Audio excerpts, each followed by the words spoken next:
অন্যদিকে এই বাজেটের প্রশংসা করেছেন বিরোধী দলনেতা শুভেন্দু অধিকারী। তিনি বলছেন যে এই বাজেট দেশের অর্থনীতিকে চাঙ্গা করবে, এমনটাই মন্তব্য করেছেন বিরোধী দলনেতা শুভেন্দু অধিকারী। কি বলেছেন তিনি শোনাবো।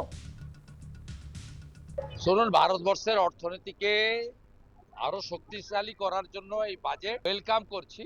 পশ্চিমবঙ্গের ক্ষেত্রে আমাদের আজকে যে প্রাপ্তি, এটা কর্মসংস্থানের দিকে এগোচ্ছে পশ্চিমবঙ্গ। শিল্পায়নে জোর দেওয়া হয়েছে। ডানকুনি থেকে সুরাট পর্যন্ত ফ্রেট করিডোর এবং দুর্গাপুরে শিল্প করিডোরের জন্য বিশেষ ঘোষণা। পশ্চিমবঙ্গে গত 15 বছরে যে 6,888টা শিল্প চলে গেছে এবং শিল্পে শ্মশান হয়েছে, শিল্প ছাড়া কর্মসংস্থান এবং রাজস্ব বৃদ্ধি হতে পারে না। সেই জায়গায় একটি নতুন দিশা আজকের এখানে দেওয়া হয়েছে।